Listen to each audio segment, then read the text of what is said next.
बिस्मिल्लाहि मिनश्शैतानिर्रजीम बिस्मिल्लाहिर्रहमानिर्रहीम रब्बि इश्रह ली सदरी वयस्सिर ली अमरी वहलुल उक़दतम मिन लिसानी यफ़क़हू क़ौली रब्बि ज़िदनी इल्मा। प्यारे बच्चों, अस्सलामु अलैकुम वरहमतुल्लाहि वबरकातुहू। आज छेमि जमाज कशर किताब हुंद 10वीं लेसनुक दोयम हिस्स परन हेकट करो। यह लुक बात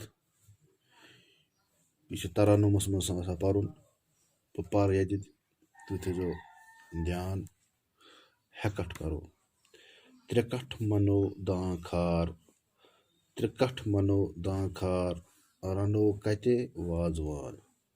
त्रेकठ मनो दां खार रनो कते वाजवान। खेमो कते मंडले अद नेरो गिंदने रिंदा फू फू। यानी त्रिकट मनो दां खार रनो कते वाजवान खेमो कते मंडले अद नेरो गिंदने रिंदा फू फू। यह कशर लोग बात चूंकि कशर मादरी जबान सारी कशर। त्रिकठ मनो यानी हकनवित पूर पठन असल पठन हकनवित मनो पत मनो दां खार। रनो कते यानी येल तम तोमुल नेर सो छटो वगैरह साफ करो पत रनो कते वाजवान। यानी वाजवान कशर वाजवान दुनिया में मशहूर। यानी रनो कते वाजवान। खेमो कते मंडले मीनस गो सो जाय ये रना पाक यानी किचनस मज। तवे वन रनो कते वाजवान खेमो कते मंडले। यानी रनो खेमो यह कत मंडलिस यानी मंडलिस मज मीनस गो किचनस मज। अद नेरो गिंद यानी ये खेमो पत नेरो गिंद। अमुक मतलब गो ये गुजा खेवान गुजा दिवान ताकत कम बाबत ताकि हेको काम कर। यानी एनर्जी फराहम कर गुजा कर एनर्जी यानी कुव्वत फराहम ताकत तवानाई फराहम तो हेकान अद काम कर खेमो। तो तवे वोनमुत वोनमुत बात कि सूरतस मज मगर अमुक मफहूम ये खेमो कह चीज यानी गुजा खेमो तेल हेको काम कर तेल हेको ताकत मिल एनर्जी हासिल कर गुजा मज।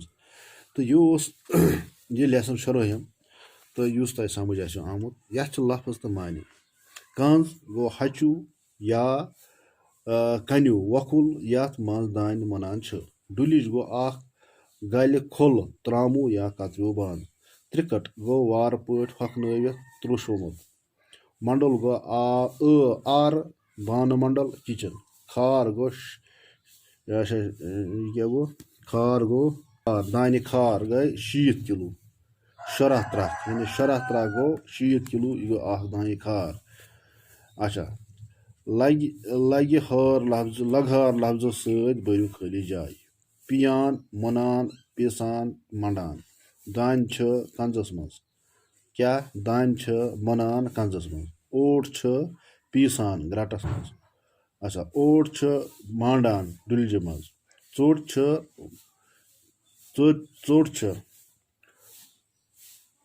पियान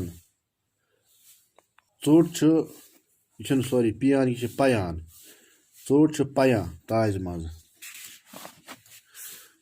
पत यौरकन खाली जाय भरू। डुलिज अत गई डुलज।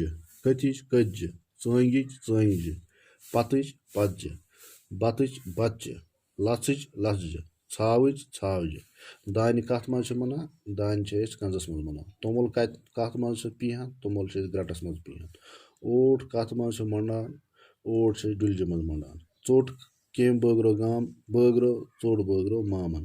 दानस कित पट चोट बनान। दान गोड़ पीसान कंजस मज पत ग्रटस मज पीहान तम पत डुलज मज मंडान तो पत बनावान चोट। यह अजुक लेसन। उम्मीद तुम समझ।